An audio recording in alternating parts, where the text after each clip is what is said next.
बिस्मिल्लाहिर्रहमानिर्रहीम। Gauss Jordan method. अब Gauss Jordan method जो है हमारे पास ये सिस्टम ऑफ हमारे पास जो लीनियर इक्वेशंस होती हैं उनको सॉल्व करने के लिए इस्तेमाल करते हैं। गॉस एलिमिनेशन और गॉस जॉर्डन में जस्ट इतना डिफरेंस है कि हम गॉस एलिमिनेशन मेथड में जो ये डायगोनल एलिमेंट हैं, डायगोनल एलिमेंट से जो लोअर वैल्यूज़ होती हैं इनको हम ज़ीरो कर देते हैं। और गॉस जॉर्डन मेथड में डायगोनल के जो अप ये वैल्यूज़ है हमारे पास बी सी एफ, इनको भी हम ज़ीरो करते हैं गॉस जॉर्डन मेथड में। मतलब इसकी रिड्यूस एचेलन फॉर्म बनाते हैं और जो हमारे पास एलिमिनेशन मेथड है उसमें हम एचेलन फॉर्म बनाते हैं। एचेलन फॉर्म ये होती है कि ये जो डायगोनल एलिमेंट हैं इसके नीचे वाले सारे ज़ीरो ज़ीरो कर दें और डायगोनल वन वन बना देते हैं। उसके बाद रिड्यूस एचेलन फॉर्म ये होती है कि हमारे पास ये डायगोनल वन वन के बाद हमने लोअर जो हमारे पास डी जी एच है ये भी ज़ीरो कर देते हैं और बी सी एफ इसमें ये भी ज़ीरो कर देते हैं। डायगोनल के ऊपर और नीचे वाले समझें हमने सारे ये ज़ीरो करने होते हैं। ये हमारे पास रिड्यूस एचेलन फॉर्म होती है। चलें ये एक एग्जांपल देख लेते हैं। हमारे पास है गॉस जॉर्डन मेथड की ये सिस्टम ऑफ लीनियर इक्वेशन एक गिवन है हमारे पास। सिस्टम को हम ए सिस्टम का नाम दे देते हैं। हम इसे कर देते हैं वो रिड्यूस द ऑगमेंटेड मैट्रिक्स। देखें ए बी मैट्रिक्स एक बना लिया है जिसे हम ऑगमेंटेड मैट्रिक्स कहेंगे इनटू द रिड्यूस एचेलन फॉर्म। हम इसको रिड्यूस एचेलन फॉर्म में कन्वर्ट करेंगे। एक एचेलन होती है, एक रिड्यूस एचेलन होती है। एचेलन में हम ये जो डायगोनल के नीचे वाले एलिमेंट हैं इनको ज़ीरो करते हैं और रिड्यूस एचेलन में डायगोनल के ऊपर वाले भी ज़ीरो और नीचे वाले भी ज़ीरो। हम इनको नॉन डायगोनल भी बोल सकते हैं। डायगोनल तो ये हो गए, बाकी जो एलिमेंट हैं हमारे पास वो सारे नॉन डायगोनल एलिमेंट कहलाएंगे। तो डायगोनल के अलावा नॉन डायगोनल जितने भी हैं हम सबको क्या करेंगे, ज़ीरो ज़ीरो कर देंगे इसके अंदर गॉस जॉर्डन मेथड में। तो यहाँ पे ऑगमेंटेड मैट्रिक्स बना लेंगे। ये देखें ये जो फर्स्ट कॉलम है C1 C2 C3, तो ये तो वो जो ए मैट्रिक्स होता है मतलब x1 x2 x3 के कोफिशिएंट हैं। और ये राइट साइड वाला 4 11 और ये 11 है। ये हमारे पास राइट साइड वाला जो मैट्रिक्स बी होता है ऑगमेंटेड मैट्रिक्स। इस तरह हमने इसको मर्ज करके बना दिया। अब हमारा टारगेट क्या है कि ये जो 3/3 का मैट्रिक्स है इसमें ये जो डायगोनल एलिमेंट हैं 2 4 4 इनको 1 1 कर देंगे और इसके जो लोअर एलिमेंट हैं 3 3 -2 इसको भी ज़ीरो कर देंगे। -1 -1 और -2 इसको भी हमने क्या करना है, ज़ीरो कर देना है। तो अब नेक्स्ट स्टेप देख लेते हैं। हमारा टारगेट है इन डायगोनल एलिमेंट को 1 1 करना। तो देखें यहाँ पे ऑलरेडी क्या था, 2 था। अब 2 को अगर हमने 1 करना है तो सिंपल सी बात है, इस पूरी रो को 2 पे अगर हम डिवाइड कर दें तो ये क्या बन जाएगा 1, ये -1/2 हो जाएगा, ये भी -1/2। ये 4 डिवाइडेड बाई 2 करेंगे तो हमारे पास क्या बच जाएगा, 2 बच जाएगा। नेक्स्ट 2 रोज़ जो हमारे पास देखें ये हमारे पास R1 है, ये R2 है और ये R3 है। अभी हमने ऑपरेशन यूज़ किया है R1 के ऊपर। R1 को 2 पे डिवाइड कर दिया है। अब R2 और R3 हमने क्या कर दिया, इनको एज इट इज़ लिख दिया है। अच्छा, अब हमारा टारगेट है कि ये जो 1 के नीचे वाले एलिमेंट हैं जैसे 3 और 3 इनको 0 0 करना है। अब एक सिंपल सी बात है, देखें अगर हम ये कर लें R3 माइनस R2 कर लें, R3 माइनस R2, तो देखें ना 3 माइनस 3 ये क्या हो जाएगा, 0 हो जाएगा। इसी तरह फिर -2 को इस 4 से सब्ट्रैक्ट कर दें, 4 को -2 से सब्ट्रैक्ट कर दें, फिर 11 को 11 से सब्ट्रैक्ट कर देते हैं। उसके बाद हमारे पास जो मैट्रिक्स बनेगा ये वाला मैट्रिक्स बन जाएगा R3 माइनस R2। अच्छा ये देखें जब हम R3 पहले लिख देते हैं तो इसका मतलब जो हमने चेंज करना है वो R3 में करेंगे, R2 में कुछ नहीं करना। अब ये एलिमेंट 0 हो गया। अब हमारा टारगेट है कि ये वाला जो है 3 ये भी 0 हो जाए।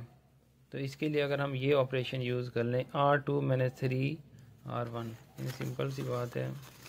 अगर हम ये यूज़ करेंगे R2 के अंदर क्या कर रहे हैं, हम 0 बनाना चाह रहे हैं, तो कैसे बनेगा, इन दो की मदद से हमने ये ऑपरेशन यूज़ किया R2 माइनस 3 R1। अब देखिए ये क्या है हमारे पास वैल्यू, ये है 3 -3 R1 की वैल्यू क्या है 1। इसको सॉल्व करें क्या आएगा 0, तो यहाँ पे ये आ गया 0।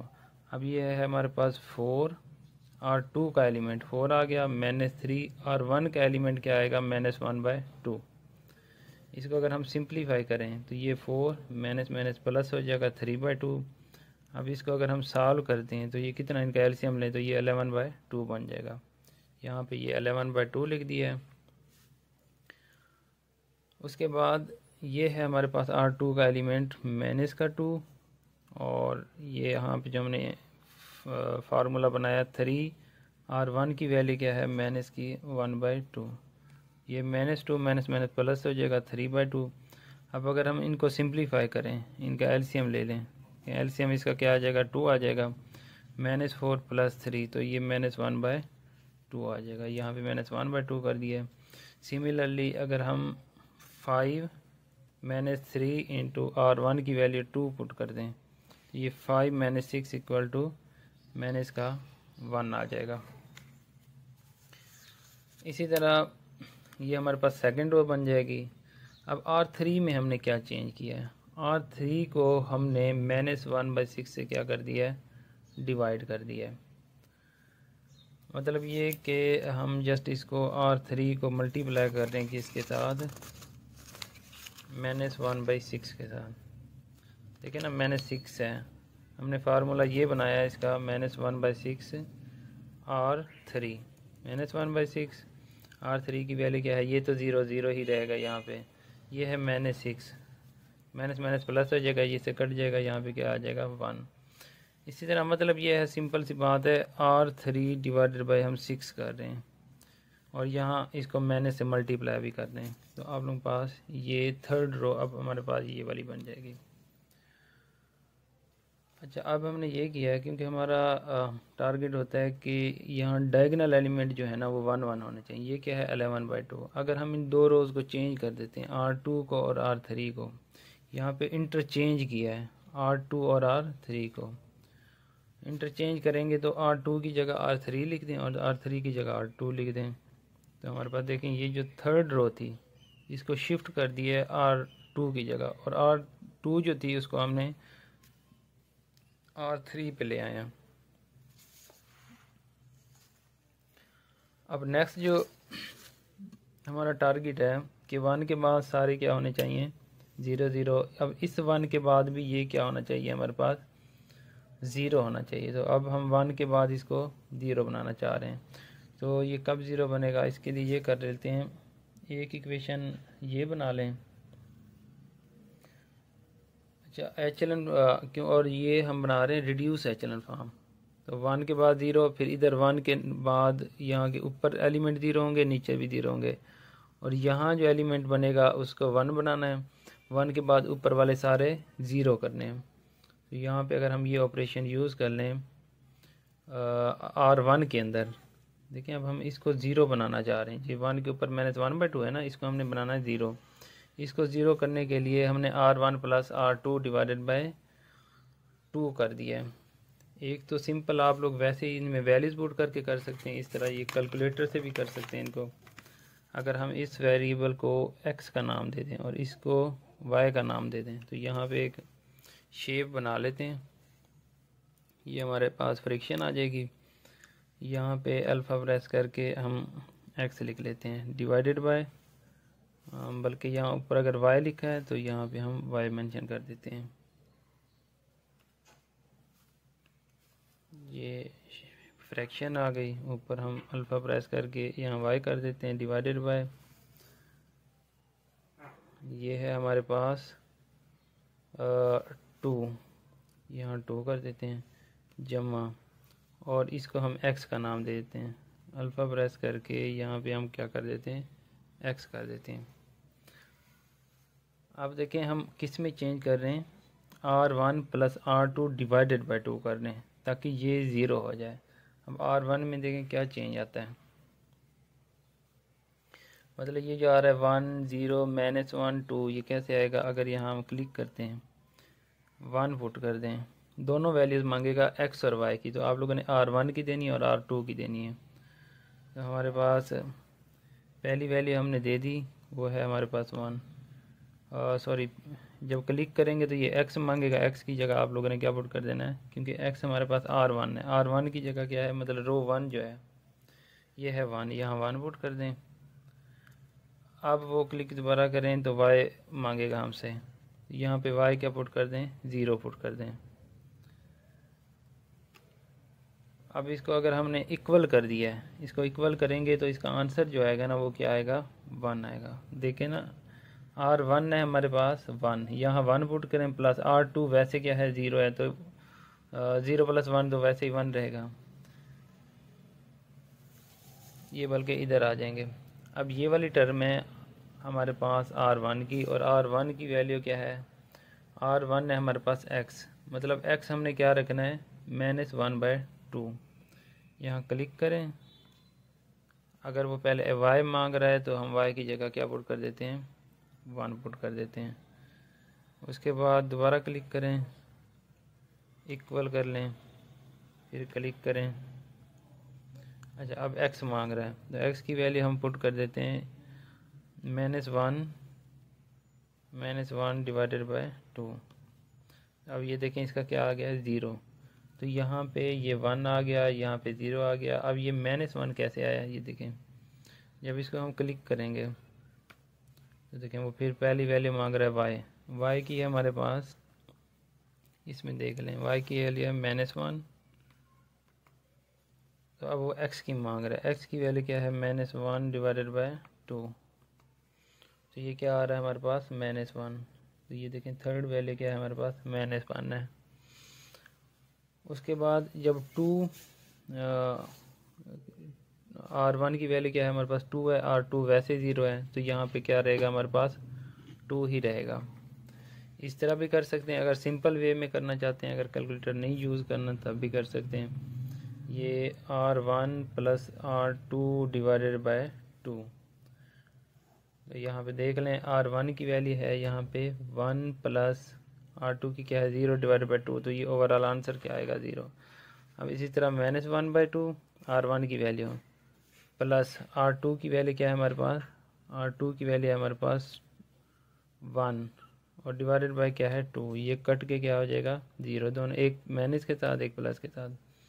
इसी तरह जब इन दो वैल्यूज़ के ऊपर हम ऑपरेशन यूज़ करेंगे, मतलब ये R1 है हमारे पास -1/2, फार्मूला ये वाला फॉलो करना है, ये वाला जो जनरेट किया है, प्लस R2 की वैल्यू क्या है, R2 की है हमारे पास -1/2। इनको अगर हम सॉल्व करें, -1/2 और माइनस का ये भी यहाँ पे, और ये माइनस की ये माइनस का 1 हो जाएगा। इसी तरह यहाँ पे हमारे पास क्या आ जाएगा, जब इन दो को सॉल्व करेंगे 2 और 0 को ये ऑपरेशन यूज़ करके, तो हमारे पास यहाँ पे क्या आ जाएगा, 2 आ जाएगा। इसी तरह नेक्स्ट हमने ये किया है कि ये जो वैल्यूज़ है ना, ये 1 था, 1 की ये वाली भी 0 कर दी हमने, और ये वाली टर्म भी हमने क्या करनी है, 0 बनानी है। 1 के नीचे सारे 0 होने चाहिए, और क्योंकि रिड्यूस एचलन फॉर्म बना, रिड्यूस एचलन फॉर्म में जो डायगोनल एलिमेंट होते हैं उनके ऊपर नीचे वाले तमाम एलिमेंट क्या होते हैं, 0 होते हैं। अब ये 1 है, 1 के नीचे वाला भी हमने 0 करना है, ऊपर वाला, अब ये 0 हो गया। अब इसके लिए देखें फार्मूला जनरेट कर लेते हैं, ये बनेगा R3 - 11 का R3 - 11/2 R2 आ जाएगा। जब ये वाला ऑपरेशन यूज़ करेंगे तो ये भी क्या हो जाएगा, 0। अब ये जस्ट इधर नहीं यूज़ करना, ये पूरी रो के ऊपर R3 और R2 में अप्लाई होगा। देखें R3 को पहले लिखा है तो इसका मतलब R3 में वेरिएशन आएगी, बाकी ये R2 और R1 वाले एलिमेंट वो सारे हमने क्या करने हैं, सेम लिख देने हैं।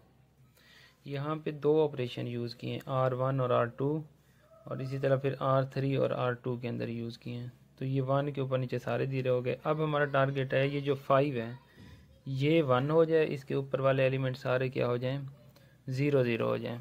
तो ये सिंपल सी बात है, 5 को अगर हम 5 पे डिवाइड कर दें तो यहाँ पे क्या आ जाएगा, 1। मतलब कि R3 को हमने क्या करना है, 5 पे डिवाइड करना है, तो यहाँ पे भी 1 आ जाएगा, यहाँ पे भी 1, R1 और R2 एज इट इज़ आ जाएंगी। अब हमारा टारगेट है कि हम इस -1 और -1 इन मतलब R1 जो रो है और R2 रो है, इसमें ये वाले जो एलिमेंट है -1 और -1 इनको हमने 0 करना है। तो सिंपल सी बात है, अगर हम ये कर देते हैं R3, बल्कि क्योंकि हमने इसमें वर्क करना है तो पहले इसको -1 को ज़ीरो करेंगे, तो R1 + R3 कर दें, एक माइनस का एक जमा का ये ज़ीरो हो जाएगा। इसी तरह R2 + R3 करेंगे तो ये भी दोनों क्या हो जाएंगे, 0 0 हो जाएंगे। आप देख सकते हैं कि हमारे पास ये जो मैट्रिक्स बन गया है ये 3/3 का, इसमें ये जो डायगोनल एलिमेंट हैं ये क्या है, 1 1 है, और इसके नॉन डायगोनल एलिमेंट सारे क्या हो चुके हैं, 0 0 हो चुके हैं। ये होती है हमारे पास रिड्यूस एचेलॉन फॉर्म। अब ये वाली जो वैल्यूज़ हैं, ये राइट साइड वाला जो मैट्रिक्स था ये वो वाली हमारे पास रिड्यूस होके 3 1 1 आ गई। अब यहाँ जो वैल्यूज़ बच रही हैं, अगर हम मैं इस पूरी एक इक्वेशन को लिख दूँ, देखें x1 + 0x2 + 0x3 = क्या आ जाएगा, 3 आ जाएगा। तो मतलब कि यहाँ से ये तो होगी 0, x1 की वैल्यू क्या आ जाएगी, 3। इसी तरह ये क्या है, x2 में x2 की वैल्यू 1 आ जाएगी। इसी तरह x3 की वैल्यू जो होगी ना वो भी 1 आ जाएगी। अच्छा, और अगर हमने जो आंसर फाइंड किए हुए हैं, ये हमारे पास जो system of linear equation given था, x की वैल्यू 3 आई है, x2 की वैल्यू 1 आ गई, और x3 की वैल्यू जो आई है वो भी हमारे पास 1 आ गई। इसको आप लोग कैलकुलेटर से भी चेक कर सकते हैं कि आप लोगों ने आंसर सही निकाले हैं या गलत निकाले हैं। ये तीनों इक्वेशन के सोल्यूशन यहाँ से हमें डायरेक्टली मिल सकते हैं। इसको मॉड प्रेस कर लें, मास के बाद 5 नंबर इक्वेशन है, इक्वेशन पे चले जाएं।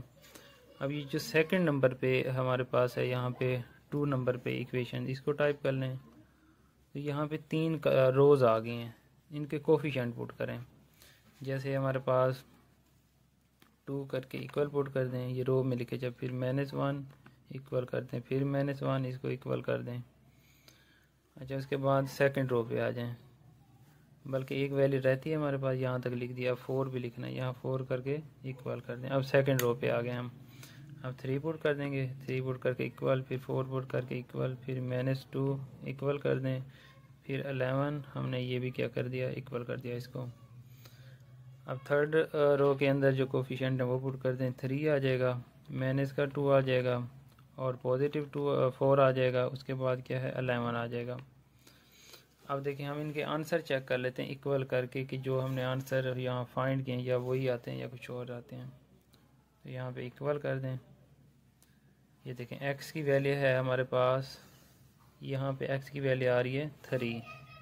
उसके बाद दोबारा इक्वल करें तो यहाँ y की वैल्यू जो आ रही है 1 आ रही है। नेक्स्ट प्रेस करेंगे तो ये z की जो वैल्यू है वो भी क्या आ रही है, यहाँ पे हमारे पास 1 आ रही है। तो हमारे पास यही सोल्यूशन थे। डायरेक्टली हम यहाँ से आंसर इसके चेक कर सकते हैं कि हमारे पास जो सोल्यूशन है वो रॉन्ग है या राइट है। यहाँ x1 x2 x3 वेरिएबल को यहाँ हमने नेम दिया हुआ है। यहाँ ये वेरिएबल जो सिस्टम ऑफ लीनियर इक्वेशन है ये x y z में भी गिवन हो सकता है और x1 x2 x3 में भी गिवन हो सकता है।